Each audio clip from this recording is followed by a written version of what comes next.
السلام علیکم ورحمۃ اللہ وبرکاتہ۔ وعلیکم السلام ورحمۃ اللہ وبرکاتہ۔ الحمد للہ رب العالمین والصلاة والسلام علی اشرف الانبیاء والمرسلین وعلی آلہ الطیبین الطاہرین۔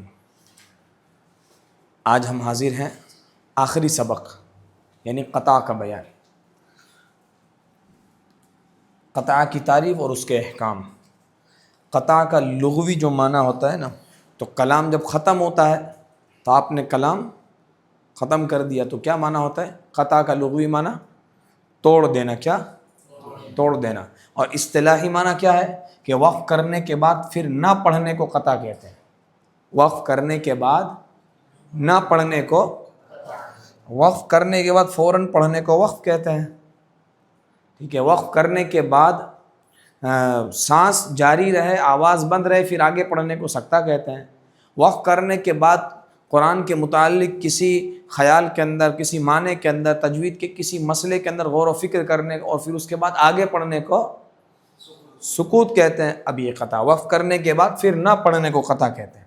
کہتے ہیں وقف کرنے کے بعد اگرچہ پڑھنے کا ارادہ نہ ہو، پڑھنے کا ارادہ نہ ہو لیکن پڑھنا بند نہیں کیا تو اس کو قطع نہ کہیں گے۔ آپ پڑھنے کا بند کریں گے تبھی قطع کہیں گے، ورنہ قطع نہیں کہیں گے۔ پھر کہتے ہیں وقف کرنے کے بعد پھر نہ پڑھا گیا، اگرچہ پڑھنے کا ارادہ تھا لیکن یہ قطع ہو جائے گا۔ کیا ہو جائے گا؟ قطع کا تعلق پڑھنے نہ پڑھنے سے، ارادے سے کوئی تعلق آپ کا، پڑھنے کا ارادہ ہے لیکن پڑھا نہیں تو قطع، ٹھیک ہے۔ ٹھہرنے کا ارادہ تھا، رکنے کا تھا کہ اب نہیں پڑھنا آگے، لیکن آپ پڑھ رہے ہیں تو پھر قطع نہیں ہوگا، آپ پڑھتے رہیں گے۔ قطع قرأت کو قطع ارادہ لازم ہے، یعنی قرأت کو قطع کرنا، قرأت کو توڑنا نہ پڑھنے کے لیے قطع ارادہ لازم ہے۔ یعنی آپ کا ارادہ کرنا ضروری ہے کہ اب مجھے نہیں پڑھنا، لیکن اگر کوئی ایسا کام پیدا ہو گیا، یعنی کہ اگر کوئی معنی پیدا ہو گیا تو اس سے بھی قطع ہو جائے گا۔ یعنی کوئی ایسا کام کیا تو اس سے بھی قطع ہو جائے گا، اگرچہ آپ کا ارادہ نہیں ہے ایسا، لیکن جیسے ہی آپ کے منہ سے ایسے کوئی الفاظ نکلے جو قرآن کے علاوہ ہے، جیسے مثلا کسی کے سلام کا جواب ہی دیا گیا، کیا ہو جائے گا؟ قطع ہو جائے گا۔ فائدہ، قطع کی دو صورتیں، کتنی؟ دو۔ پہلا قطع حقیقی، کیا؟ اور دوسرا قطع اتفاقی۔ حقیقی اور اتفاقی۔ قرآت کا ختم کرنا ہی اگر مقصود ہے، یعنی اب آگے نہیں پڑھنا آپ کو، تو اس کو قطع حقیقی کہیں گے۔ قرآت کا ختم کرنا اگر مقصود ہو، آپ کو نہیں پڑھنا، آپ ختم کر رہے ہیں، سورت مکمل ہوئی یا آپ کو جتنا پڑھنا تھا وہ مکمل ہوا، قطع حقیقی۔ اور کہتے ہیں اثناء قرأت میں کوئی امر مانے ہو، یعنی کہ پڑھتے پڑھتے کوئی کام ایسا ہو جائے تو اس کو قطع اتفاقی کہتے ہیں، امر مانی۔ کوئی ایسا کام کہ جو قرأت کے علاوہ کا ہو اور پڑھتے پڑھتے اچانک ہو جائے آپ سے اتفاقاً، غلطی سے، اتفاقاً، جان بوجھ کر نہیں، اچانک سے ہو جائے تو اس وقت جب قطع ہو جاتا ہے تو وہ قطع اتفاقی ہوتا ہے۔ کیا ہوتا ہے؟ قطع اتفاقی۔ سکوت، 4 نمبر۔ سکوت میں اگرچہ پڑھنے کا ارادہ منقطع نہیں ہوتا، سکوت جب آپ کرتے ہیں تو آپ غور و فکر کرتے ہیں معنی میں، یا مسائل قرأت میں غور و فکر کرتے ہیں تو آپ کا ارادہ ہے کہ ابھی یہاں دیکھ کر پھر میں آگے پڑھتا ہوں، تو کہتے ہیں سکوت میں اگرچہ پڑھنے کا ارادہ منقطع نہیں ہوتا، آپ کا ارادہ ہے پڑھنے کا، لیکن اگر کوئی وجہ منافی، کوئی وجہ منافی قرأت پیدا ہو گئی تو قطع ہو جائے گا۔ جیسے ہی کوئی ایسی وجہ پیدا ہو گئی، ذہن منتشر ہو گیا تو کیا ہو جائے گا؟ قطع ہو جائے گا۔ اگر پڑھنے کا ارادہ ترک کر دیا تو قطع ہو جائے گا۔ اگر آپ نے قرآن بند کر دیا، پڑھا ہی نہیں آگے، تو کیا ہو جائے گا؟ قطع ہو جائے گا۔ کہتے ہیں اثناء قرأت میں کسی وجہ سے قطع لازم آئے، پڑھتے پڑھتے کسی وجہ سے قطع لازم آئے تو ابتدا کرتے وقت استعاذہ کرنا چاہیے۔ حکم قطع کا کیا ہے؟ ہاں، کہ جب آپ سے قطع ہو جائے، بلا قصد یا بالقصد، جان بوجھ کر ہو یا اتفاق سے ہو جائے، آپ نے کسی کے سلام کا جواب دے دیا تو کیا کرنا چاہیے؟ استعاذہ پڑھنا چاہیے۔ پھر کہتے ہیں بلا وجہ سکوت کیا لیکن فوراً ہی پڑھنے لگا، جیسے بلا وجہ سکوت، پڑھتے پڑھتے کسی کا خیال آ گیا، ایسے ہی بیٹھ گیا، اور جیسے ہی بیٹھا فوراً ہی پھر پڑھنا شروع کر دیتا ہے۔ خیال دوسرا کیا، اب فوراً پڑھنا شروع کر دیتا ہے، تو کہتے ہیں کہ بیٹھے بیٹھے، کہتے ہیں بلا وجہ سکوت کیا لیکن فوراً ہی پڑھنے لگا، تو باوجود ارادہ قرأت کے، پڑھنے کا ارادہ ہے ہی، وہ پڑھ بھی رہا ہے لیکن پھر قطع ہو جائے گا. کیا ہو جائے گا؟ کیونکہ وہ سوچنے لگا بیٹھ کر. اب سوچنا معنی کی طرف نہیں ہے، سوچنا قرأت کے مسئلے کی طرف نہیں، بس ایسے ہی بیٹھا ہے. تو جب ایسے ہی بیٹھے گا اور پڑھنا جب شروع کرے گا واپس تو وہ کیا ہو گیا ہوگا؟ قطع، سکوت نہیں ہوگا. اور پھر کہتے ہیں اس لیے کہ قطع کے بعد عدم ابتدا ضروری نہیں، قطع کے بعد ابتدا ضروری نہیں، اور نہ توقف اور تاخیر شرط ہے. قطع کے بعد جو ابتدا ہے وہ ابتدا نہیں ہوگی. قطع کے بعد ابتدا ضروری، جیسے آپ نے قطع کر دیا تو اب آپ کے لیے پڑھنا کوئی ضروری نہیں ہے، وقف کرنے کے بعد ابتدا ضروری ہے، سکتہ کے بعد ابتدا ضروری ہے، سکوت کے بعد ابتدا ضروری ہے، تب وہ سکوت ہوگا، تب وہ وقف ہوگا، تب وہ سکتہ ہوگا. لیکن اگر پڑھا ہی نہیں تو پھر وہ قطع ہوگا. قطع کے لیے کیا ہے؟ پڑھنا ضروری. قطع اسی کو کہتے ہیں کہ نہ پڑھا جائے، وقف کرنے کے بعد نہ پڑھا جائے. تو اس لیے قطع کے بعد عدم ابتدا ضروری نہیں ہے اور نہ توقف اور تاخیر شرط ہے. اب آپ 2 دن کے بعد قرآن شریف کھولیے، حالانکہ نہیں ہونا چاہیے ایسا، روزانہ قرآن پاک کی تلاوت ہونی چاہیے، لیکن قطع کی کوئی شرط نہیں ہے. جیسے ہے نا وقف میں تاخیر ایک لمٹ ہے، پھر سکتہ تو وقف سے کم تک، سکوت کوئی حد نہیں، لیکن پھر بھی جتنا ہو سکے اتنا کم رکھیں. لیکن قطع کی تاخیر کوئی حد نہیں، آپ کی مرضی، 2 دن بعد پڑھیں، 4 دن بعد پڑھیں، لیکن کوشش کریں روزانہ قرآن پاک پڑھنے کی.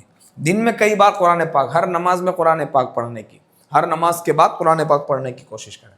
پھر دیکھیں سکوت. سکوت کی حالت میں پڑھنے کا خیال جاتا رہا، پڑھنے کا خیال تھا کہ ابھی میں پڑھوں گا، لیکن وہ خیال ہی جاتا رہا تو اس سے بھی قطع ہو جائے گا. کیا ہو جائے گا؟ قطع. اور قرآن مجید ختم کرنے کو قطع لازم نہیں آتا. قرآن مجید ختم کرنے کو قطع لازم، جیسے آپ پڑھ رہے ہیں اور پڑھتے پڑھتے قرآن پاک ختم ہوا، سورہ ناس پر آپ پہنچے، دیکھ عموماً طریقہ ہے ہمارا، سورہ ناس پڑھنے کے بعد پھر سورہ فاتحہ پڑھی جاتی ہے، پھر اس کے بعد مفلحون تک پڑھا جاتا ہے، تب ختم قرآن اس طریقے سے کیا جاتا ہے. تو ختم قرآن اگر آپ نے کر دیا، یا مفلحون تک پہنچ گئے یا ناس تک پہنچ گئے، تو ناس کے بعد سورہ فاتحہ پڑھنا یا مفلحون کے بعد آگے پڑھنا، یا ایک رکوع پڑھنے کے بعد دوسرا رکوع شروع کر رہے ہیں، تو آپ نے اگرچہ قرآن ختم کیا لیکن قطع لازم نہیں آتا. قطع کہتے ہیں قرأت نہ کرنے کو. کس کو؟ اور جب آپ پڑھ ہی رہے ہیں تو آپ قرأت ہی کے اندر ہے، اب آپ کے اوپر ابتدا کا حکم یعنی کہ استعاذہ نہیں لگے گا. جس طرح آپ قرآن پاک کی ابتدا کرتے ہیں تو کیا ضروری ہے؟ استعاذہ. تو یہاں ابتدا نہیں ہو رہی، آپ تو قرأت ہی کے اندر ہے. ٹھیک ہے، تو قرآن پاک، قرآن مجید ختم کرنے کو قطع لازم نہیں آتا، تا وقت یہ کہ پڑھنے کا ارادہ بھی منقطع نہ ہو. پڑھنے کا ارادہ بھی، جیسے ارادہ منقطع کیا تو قطع ہو جائے گا، آپ نے پڑھنا بند کیا تو قطع ہو جائے گا. جب پڑھ رہے ہیں ایک سورت کو بار بار پڑھیں یا بیٹھ کے ایک پورا قرآن پڑھ ڈالیں پھر دوسرا بھی شروع کر دیجئے، قطع نہیں ہوگا، تلاوت ہی رہے گی وہ. پھر کہتے ہیں لہٰذا یہ قطع نہ ہوگا. کیا یہ قطع؟ قرآن مجید آپ نے ختم کیا، ناس پہنچے، پھر آپ نے سورہ فاتحہ شروع کی تو قطع نہ ہوا. یعنی کہ وہاں آپ کو استعاذہ پڑھ کے پھر بسملہ پڑھ کے پھر سورہ فاتحہ نہیں شروع کرنی، بلکہ صرف بسملہ پڑھ کے سورہ فاتحہ شروع کرنی. پھر کہتے ہیں قطع بھی چونکہ از قسم وقف ہے. کیا ہے؟ از قسم، وقف کی قسم سے ہے، اور لہٰذا قطع بھی جمی احکام میں مثل وقف کے، جمی احکام میں وقف کی طرح ہے. یعنی کہ جس طریقے سے وقف کیا جاتا ہے، کلمہ کے آخری حرف کو ساکن کرنا وغیرہ وغیرہ، وہ ساری چیزیں جو ہیں وہ اس میں بھی پائی جاتی ہیں. پھر کہتے ہیں 10 نمبر، جس طرح وقف کے لیے کسی موقوف محل دونوں کا وجود ضروری، اسی طرح قطع کے لیے بھی مقطع کا ہونا ضروری ہے. کس کا ہونا ضروری ہے؟ ہاں، مقطع کا ہونا ضروری ہے. یعنی جہاں آپ قطع کر رہے ہیں اس جگہ کا ہونا ضروری ہے، اس کی بھی ایک خاص جگہ ہے جہاں پر قطع کیا جائے گا. تو پتہ چلا، لہٰذا معلوم ہونا چاہیے کہ عین مقطع کی علامت ہے. کیا ہے؟ عین مقطع کی علامت ہے، قطع کرنے کی علامت ہے، جس کو عوام الناس اس پر رکعت کرنے کی وجہ سے اس کو رکوع کہنے لگی. جو آپ دیکھتے ہیں نا رکوع پہ عین لکھا ہوتا ہے آیت کے اوپر، تو یہ عین کس کی علامت ہے؟ قطع کی علامت ہے. کس کی؟ حالانکہ خود رکعت وغیرہ کی ضرورت سے بھی کسی نہ کسی مقطع کی حاجت ہوتی ہے. حالانکہ رکعت وغیرہ اور یا کسی نہ کسی ضرورت کی وجہ سے قطع کی جب حاجت ہوتی ہے، چنانچہ عموماً علامت مقطع پر رکعت کی جاتی ہے، اور اس وجہ سے اس کو رکوع بھی کہتے ہیں. کیا کہتا ہے؟ تو یہ عین والا جو نشان ہے وہ کیا ہے؟ مقطع، اس کی نشانی ہے. 11واں، قطع ختم قرأت کو کہتے ہیں. کس کو کہتے ہیں؟ آپ نے پڑھنا بند کر دیا، قطع ہو گیا۔ ختم قرأت کو آگے پڑھنے کا ارادہ نہ ہو، لہٰذا ختم قرأت کسی جز کامل پر ہونا چاہیے۔ کس پر؟ ہاں، جز کامل پر ہونا چاہیے۔ ایسی جگہ نہ ہو کہ جہاں معنی تعلق باقی ہو، جہاں لفظاً تعلق باقی ہو، ایسی جگہ نہیں ہونا چاہیے۔ تو کہتے ہیں کہ لہٰذا ختم قرأت ایسی جگہ ہو کہ جز کامل پر ہونا چاہیے۔ کہاں؟ مطلب کوئی چیز مکمل ہو، معنی مکمل ہو رہا ہے، ایسی جگہ پر ہونا چاہیے۔ خواہ منزل ہو، اب بتاتے ہیں درجے۔ اعلیٰ درجہ کیا ہے؟ منزل۔ قرآن میں کتنی منزل ہے؟ 7۔ تو منزل پر ہو، یا ختم سورت، ختم پارہ، یا نصف، یا اربع ہو، یا رکوع، ٹھیک ہے، ان پر قطع بہتر ہے، جبکہ ختم تلاوت مقصود ہو۔ کیا مقصود ہو؟ ہاں، اگر یہاں آپ رکتے تو یہ بہترین طریقہ ہے۔ اور کہتے ہیں آخری دیکھیں رکوع کہتے ہیں، کیا کہتے ہیں؟ رکوع کہتے ہیں۔ تو قطع کا محل کیا ہے؟ 2 ہیں۔ کتنے ہیں؟ 2۔ کیا؟ رکوع اور آیت، یہ 2 محل کہے جاتے ہیں۔ تو قطع حقیقی اور قطع اتفاقی۔ حقیقی قطع آسان میں آسان رکوع ہے، کیا ہے؟ ہاں، آسان میں آسان، ہر کوئی کر سکتا ہے وہاں تک۔ سورت نہ پوری کر، سورت ابھی دور ہے، تو آسان میں آسان کیا ہوا؟ رکوع ہوا۔ اور پھر اس کے بعد قطع اتفاقی، اچانک کسی وجہ سے آپ کو اٹھنا پڑا، بند کرنی پڑی تلاوت، تو ایسا نہ ہو کہ درمیان آیت میں قطع کر دیا جائے، بلکہ آیت مکمل کرنے کے بعد قرآن پاک ختم کیا جائے، مطلب بند کیا جائے، تلاوت کو ختم کیا جائے۔ اور 12، قطع کے لیے اصل محل 2 ہیں۔ کتنے ہیں؟ دیکھیں بتاتے ہیں، 2 محل ہیں جن کی پابندی بآسانی ممکن ہے۔ اول رکوع اور دوسرا آیت۔ لہٰذا قطع کرتے وقت مقطع کی پابندی ضروری ہے، اس جگہ کی پابندی ضروری ہے، یہاں پر قطع کیا جائے۔ پھر کہتے ہیں جن آیتوں پر علامت وصل ہو۔ اب آیت تو کہہ دیا انہوں نے، آیت پر ہوگا، لیکن کہتے ہیں جن آیتوں پر علامت وصل ہو ان پر قطع نہ کیا جائے تو بہتر ہے۔ جیسے آیت کے اوپر لام الف لکھا ہے، الوصل اولا کی علامت ہے، تو ایسی جگہ جہاں وصل آیت پر کیا جاتا ہے تو ایسی جگہوں پر قطع نہ کرنا بہتر ہے۔ اور پھر کہتے ہیں خاص کر کے جیسے آپ دیکھیں فویل للمصلین، تو ایسی جگہ ہے جہاں پر قطع، ورنہ معنی خراب ہوگا۔ جو معنی اللہ رب العزت نے رکھا ہے، جو بیان کرنا جو اللہ کو مقصود ہے، تو اس کے خلاف پھر آپ قطع کر دیں گے، رک جائیں گے، تو کیا ہو جائے گا؟ قطع ہے نا، وقف سے زیادہ تاخیر ہوتی ہے، وقف سے زیادہ۔ سکوت بھی تاخیر ہوتی ہے وقف سے زیادہ، سکوت سے پھر زیادہ تاخیر قطع میں ہے، کوئی حد ہی نہیں ہے قطع کی تاخیر کی، ٹھیک ہے۔ تو وقف میں اگر آپ فویل للمصلین پر وقف نہیں کر سکتے، وہاں وقف کی اجازت نہیں ہے، تھوڑی سی دیر کے لیے بیچ میں گیپ آئے گا، تھوڑا سا وقفہ آئے گا بیچ کے اندر، وہ بھی اجازت نہیں ہے، تو سکوت کر پائیں گے؟ وہاں سکوت نہیں ہوگا۔ سکوت جب نہیں ہو سکتا تو قطع کیسے ہوگا؟ ٹھیک ہے، تو لام الف کے اوپر قطع بہتر نہیں ہے، یا علامت وصل جن آیت کے اوپر ہو نہیں بہتر۔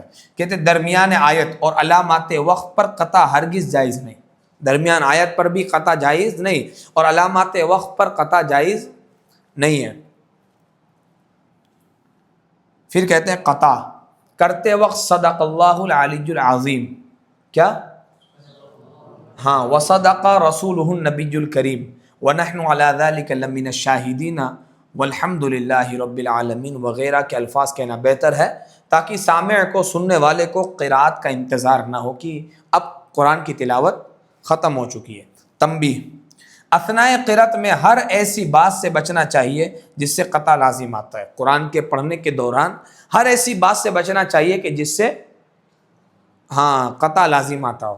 پھر سوالات دیکھ لیجیے آخری۔ قطع کی تعریف اور صورتیں بیان کریں۔ قطع کی تعریف کیا ہوئی؟ کہ وقف کرنے کے بعد قرآن نہ پڑھا جائے، اسے قطع کہتے ہیں۔ اس کی کتنی صورتیں ہیں قطع کی؟ 6 صورتیں ہیں۔ پہلا، وقف کرنے کے بعد پڑھنے کا ارادہ ہی نہ ہو، کیا کہیں گے اسے؟ قطع، یہ پہلی صورت۔ وقف کرنے کے بعد پھر نہ پڑھا گیا اگرچہ پڑھنے کا ارادہ ہو، کیا ہوا؟ قطع۔ 2 صورتیں ہوئی۔ تیسری، پڑھتے پڑھتے کوئی کام ایسا آ گیا یا کوئی کام ایسا ہو گیا کہ اب کیا ہو گیا؟ قطع ہو گیا، کیا ہوا؟ قطع۔ یہ 3 صورتیں۔ چوتھی صورت، سکوت میں اگرچہ پڑھنے کا ارادہ منقطع نہیں ہوتا، سکوت کے اندر ارادہ پڑھنے کا منقطع ہو گیا تو وہ سکوت نہیں ہے، تو سکوت ہے، آپ سکوت کی حالت کے اندر ہے، لیکن اگر آپ نے آگے نہ پڑھا تو کیا ہو گیا؟ قطع ہو گیا۔ پھر کہتے ہیں بلا وجہ سکوت کیا لیکن فوراً ہی پڑھنے لگا، باوجود ارادہ قرت کے کیا ہو جائے گا؟ قطع ہو جائے گا. کیا ہو جائے گا؟ قطع. اور پھر کہتے ہیں چھٹا کہ سکوت کی حالت میں پڑھنے کا خیال جاتا رہا. سکوت کی حالت میں ہاں کہ اب نہیں پڑھنا، تب بھی کیا ہو جائے گا؟ قطع ہو جائے گا. 6 صورتیں ہیں قطع کی. پھر کہتے ہیں قطع اتفاقی اور سکوت میں کیا فرق ہے؟